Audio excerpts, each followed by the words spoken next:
अस्सलाम वालेकुम व्यूअर्स।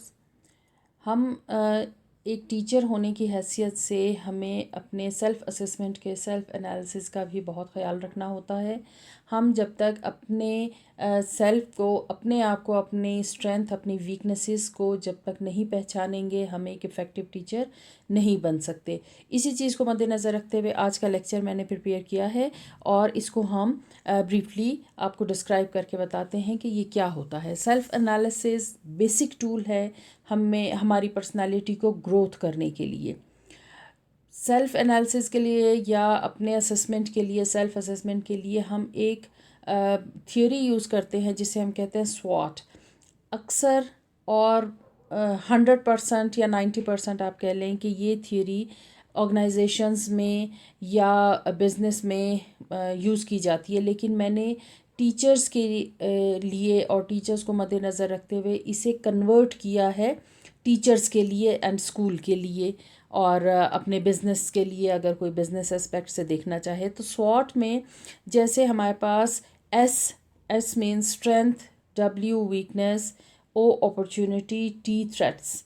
तो स्वॉट एक एब्रीवेशन है जिससे ये तमाम जो वर्ड्स हैं वो बनते हैं। अब इनकी आगे बहुत डिटेल में होती है जिससे हमें ये पता चलता है कि हमारे पर्सनालिटी में, बीइंग अ प्रोफेशनल पर्सन, हमारी पर्सनालिटी में क्या क्या स्ट्रेंथ है, क्या वीकनेसेस हैं और क्या चीज़ें हमें चैलेंज दे रही हैं और कौन सी चीज़ हमारे लिए ख़तरा बनती हैं। तो इनको डिटेल से पढ़ लेते हैं।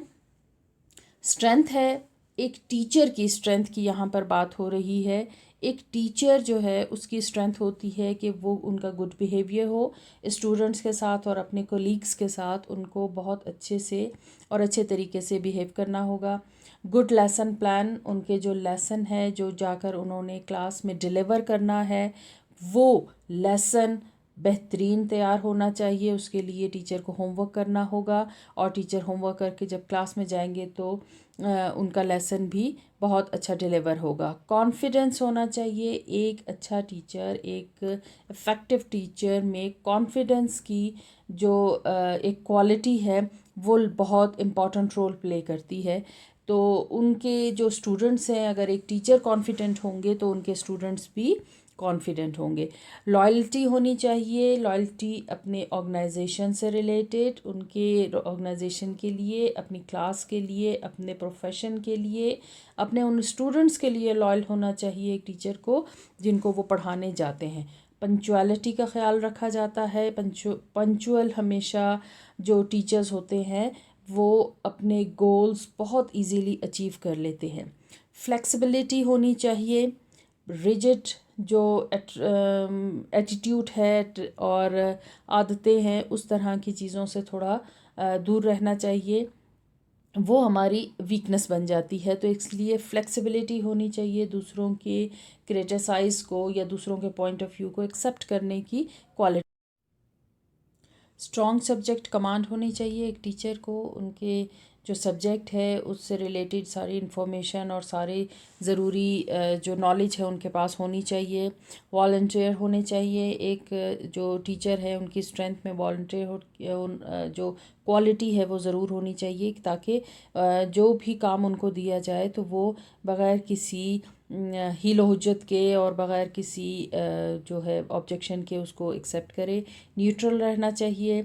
प्रेजिंग होना चाहिए, दूसरों को प्रेज़ करना, दूसरों को अप्रिशिएट करना, ये हमारी स्ट्रेंथ है। ट्रस्ट वर्थी होना चाहिए अपने सब्जेक्ट के साथ, अपने ऑर्गेनाइजेशन के साथ, अपने प्रोफेशन के साथ, अपने कोलीग्स के साथ। इस चीज़ का बहुत ख्याल रखना चाहिए। ये एक टीचर की स्ट्रेंथ्स होती हैं। अब हम आते हैं वीकनेस पर। वीकनेसेस हमारी क्या हो सकती हैं कि हम हार्श होंगे, हार्श बिहेवियर रखेंगे एक दूसरे के साथ। वीक लेसन प्लान हमारा होगा। हम जब क्लास में लेसन प्रिपेयर नहीं करके जाएंगे तो ऑब्वियसली हमारा लेसन प्लान वीक रहेगा। कंफ्यूज्ड रहेंगे क्योंकि हमने अपना होमवर्क नहीं किया होगा, इस वजह से हम क्लास में कंफ्यूज रहेंगे। तो ये हमारा वीक पॉइंट है जिसकी वजह से क्लास में डिसिप्लिनरी प्रॉब्लम्स भी होते हैं। डिसऑनेस्टी होगी। हम अगर अपने प्रोफेशन के साथ ऑनेस्ट नहीं होंगे तो वो हमारी वीकनेस होगी। इर्रेगुलर होंगे, बहुत ज़्यादा स्ट्रिक्ट होंगे, सब्जेक्ट कमांड नहीं होगी हमारे पास, फाउंड ऑफ पर्सनल बेनिफिट्स हैं, या पैसों के लिए हम बहुत ज़्यादा अपने पर्सनल बेनिफिट्स को सामने रखेंगे तो ये भी हमारी वीकनेस आएगी। इसलिए कि जिस वक्त प्रोफेशनल लाइफ में हम होते हैं, टीचर्स होते हैं, तो उसमें पर्सनल बेनिफिट्स को हम सेकंड प्रायोरिटी देते हैं। फर्स्ट प्रायोरिटी हमारी स्टूडेंट्स और हमारे प्रोफेशन होता है। इंटरफेरेंस रहेगी अगर हमारी हर काम में, हर ऐसे इररेलेवेंट इश्यूज़ में अगर हम इंटरफेयर करते रहेंगे तो वो हमारी वीकनेस शो की जाती है। ग्रुपिंग होगी या अनरिलायबल होंगे हम, तो ये सारी हमारी टीचर की वीकनेसेस हैं जिनसे हमें अवॉइड करना है।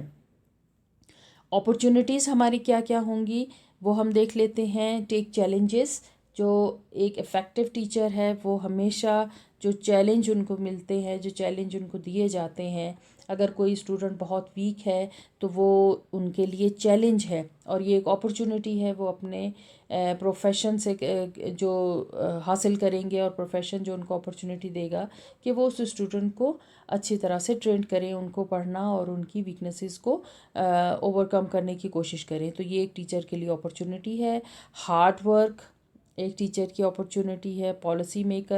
पॉलिसी मेकर मीन्स कि वो अपने लेसन को प्रॉपर कंप्लीट अच्छे से प्रिपेयर करें और उसे क्लास में कैसे इम्प्लीमेंट करना है इस चीज़ पर तवज्जो दें। गुड एवेल्यूएटर है। स्टूडेंट्स की जो स्किल्स हैं, स्टूडेंट की जो एबिलिटीज़ हैं, उनको वो एवेलुएट करें और उनको आगे लेकर आएँ और उनको पॉलिश करें, उनसे पार्टिसिपेट करवाएं। ये एक टीचर के लिए अपॉर्चुनिटी होती है।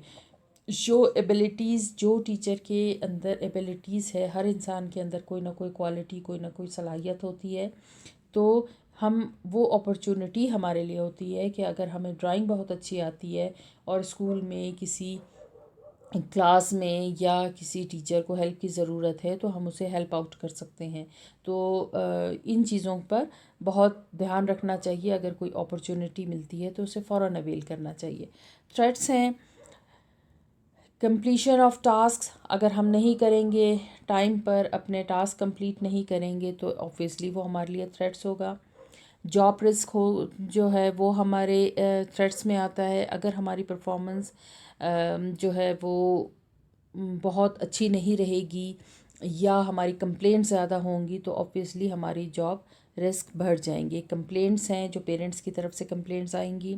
वीक परफॉर्मेंस है। वीक परफॉर्मेंस उसी सूरत में होगी जब हम अपना लेसन प्रॉपरली प्रिपेयर नहीं करेंगे। मिसबिहेविंग में स्टूडेंट्स के साथ और अपने कोलीग्स के साथ मिसबिहेविंग दोनों तरह से शामिल है।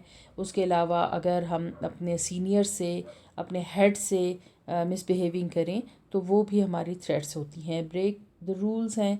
रूल्स रेगुलेशन को प्रॉपरली फॉलो ना करना ये भी थ्रेट्स में आता है। Non cooperation on work place. अपने जो अथॉरिटीज़ हैं या टीचर्स हैं या स्टूडेंट्स हैं उनके साथ नॉन कोऑपरेशन से चलना भी थ्रेट्स में शामिल है। तो इस वजह से इन तमाम चीज़ों को बहुत ख़्याल रखना पड़ता है कि हम जिस वक्त अपने प्रोफेशन में होते हैं तो उस वक्त हमें थ्रेट्स से और जो वीकनेसेस हैं उनसे बचना होता है। तो ये सॉर्ट की हमारे पास एक थ्योरी थी जिसको मैंने टीचर्स के लिए कन्वर्ट किया है ताकि टीचर्स अपनी क्वालिटीज़ को ज़्यादा अच्छे तरह से एनहांस कर सकें। अब तक के लिए इतना ही। शुक्रिया। अल्लाह हाफ़िज़।